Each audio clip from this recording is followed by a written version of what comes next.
Welcome to Beauty and the Biz.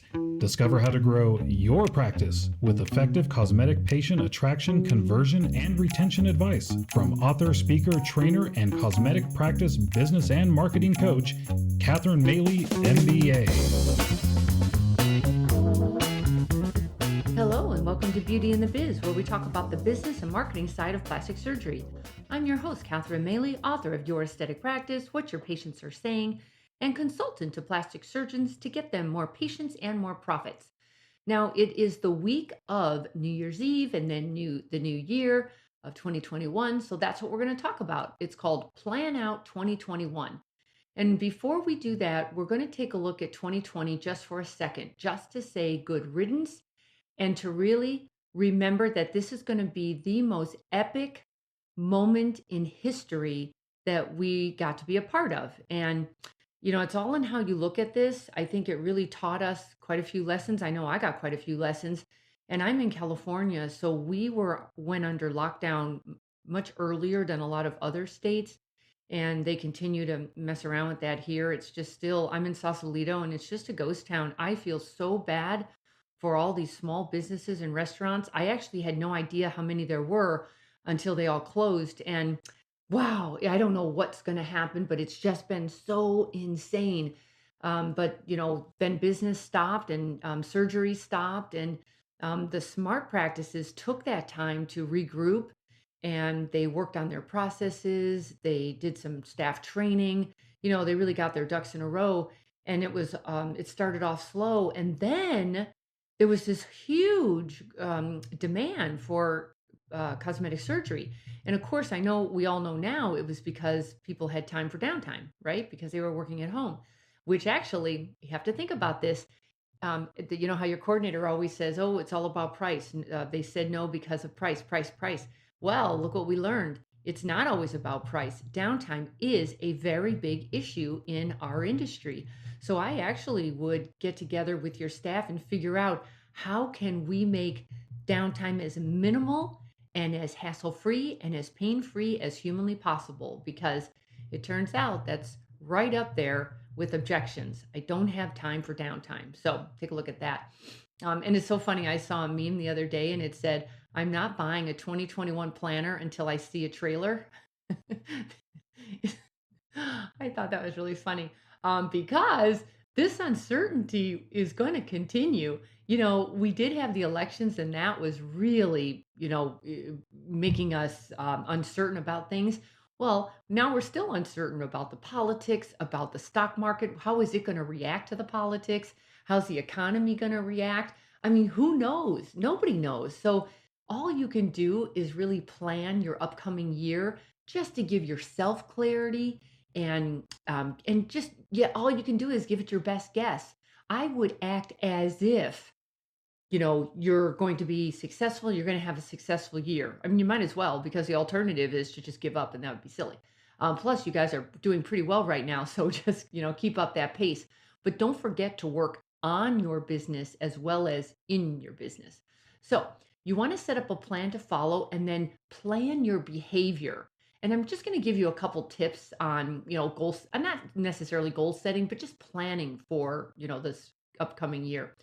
Because the goal is to plan, but then check in regularly with your team to monitor that behavior and then tweak as you go. So I'm going to give you a few tips and tricks to plan for a successful 2021. Growing a successful cosmetic practice today, and as always, has been a team sport. Although you are the star player, you couldn't be doing what you do on your own. You have got to have a support system surrounding you to make the marketing work, the pre-surgery work, the surgery work, the post-op surgery, all the pieces that go into this. You need an awful lot of people to help you do that. And you really need a team of trained staff who care about you and they care about growing the practice.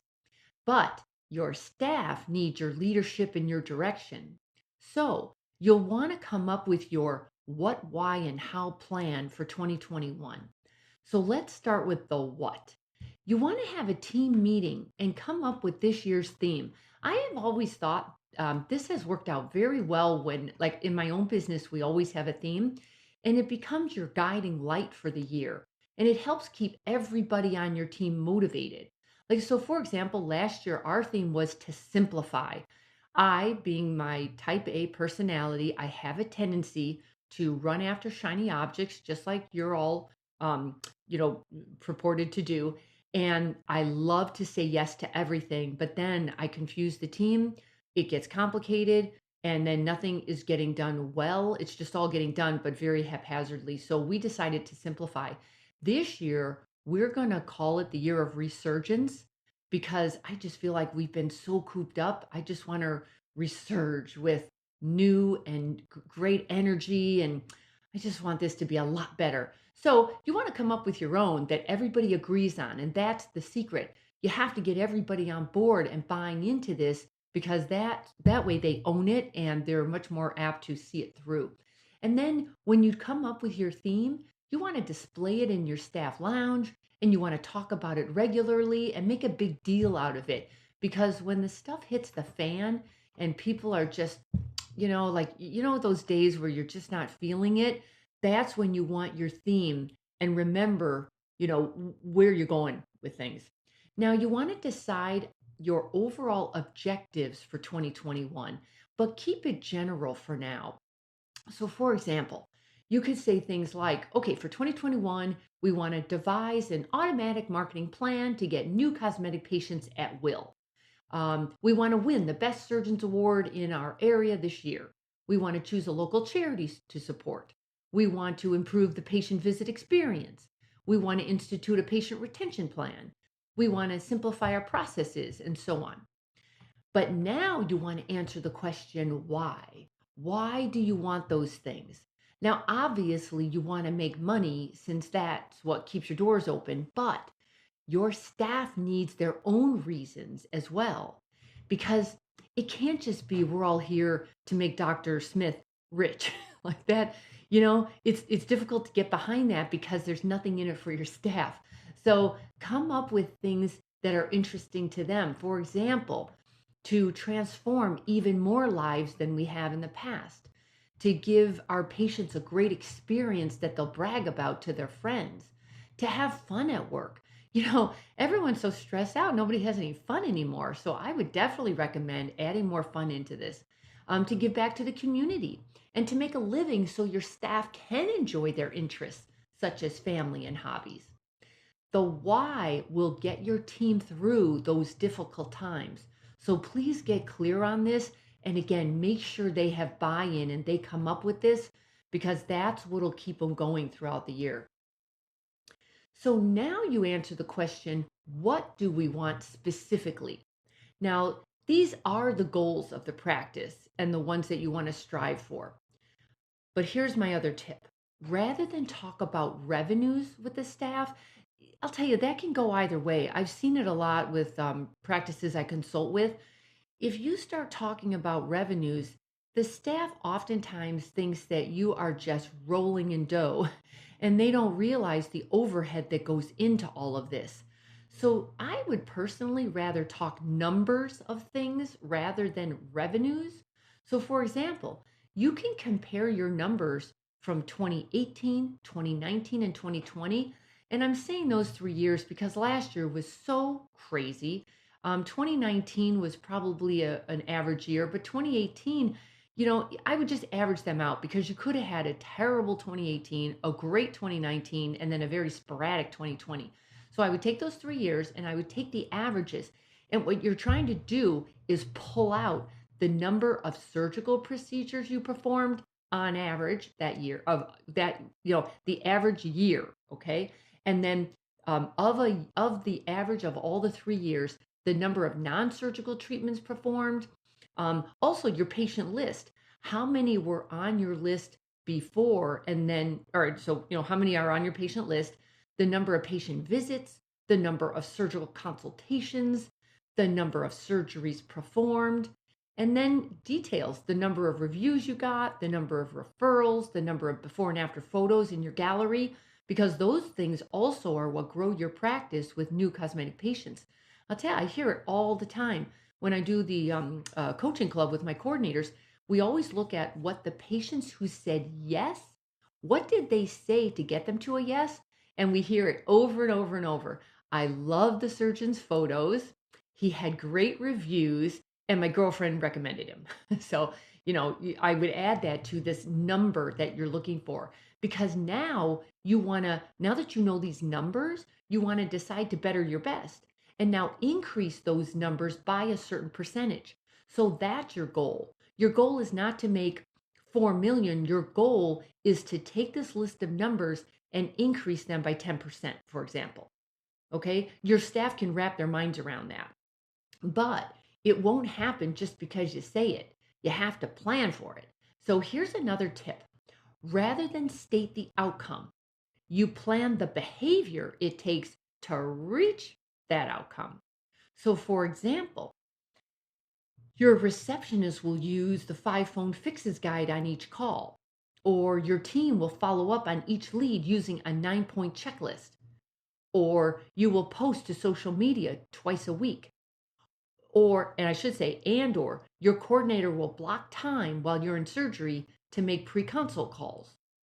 And you, the surgeon, will make short weekly FAQ videos and so on. So do you see what I mean? Instead of getting too deep into the weeds about numbers, just talk about the behavior and like specifically, what does everyone need to do every day, and use all the tools you can to make that happen. The staff can wrap their minds around that way more than if you give them a goal of, okay, this year we have to make 4,500,000. That is so big and so general, they won't know how to do that. But when you give them very specific, this is what I need you to do, this is the tool I want you to use, this is how often I want you to do it, and that's how we're going to increase our numbers by 10%. So the secret is actually to block the time, and this is a big one. When you're very big, well, fat and happy, let's say, you don't have time to do anything because you're so busy collecting money. I just want you to remember, if you don't work in your practice, you can't work on, if you don't work on your practice, sometimes when the stuff does hit the fan, and it always does, there are peaks and valleys to everything, you're going to get, blindsided. You must block time to work on your practice. So you want to hold meetings at a certain time, certain day, all year. And you can't say we're going to meet, you have to commit to it. You can't say we're going to meet every Tuesday at 8:00 and you never show up. It really does have to be a commitment. As a leader, you want to commit. And if you can't commit to weekly, commit to bi-weekly. But whatever you do, once you commit, stick to it and show up on time. Put your cell phone away, and your staff will take it as seriously as you take it. And so at these meetings, that's when you're going over these numbers and you're holding each other accountable, because you're meeting regularly to review the numbers, to see what's working, what's not working, and then brainstorm to figure out how to get these numbers up. Because it's always better when you brainstorm. When you just have one person there who's doing all the heavy thinking, that's exhausting and it's just not fair. Plus, you'll get way better ideas when you're all involved.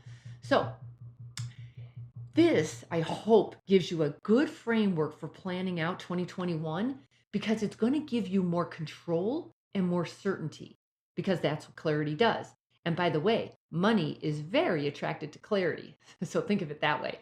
And it also allows your team to be more productive, less stressed, and overall more creative, as well as satisfied in their position and with you in the practice and with their job. So of course, I'm here to help. I've got all the tools you need, all the strategies. So please reach out to me at catherinemaley.com, or you can certainly DM me on Instagram at Catherine Maley MBA. I wish you a happy, healthy, and prosperous new year. Please, let's have a great year. And I look forward to bringing you so much more on Beauty in the Biz. So stay tuned. We hope you found valuable insight on this episode of Beauty in the Biz. For more episodes, tools, and Catherine's free book, visit www.catherinemaley.com.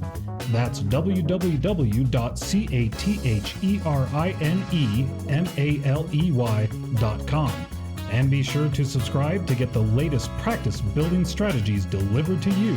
And don't forget to share this Beauty in the Biz podcast with your staff and colleagues.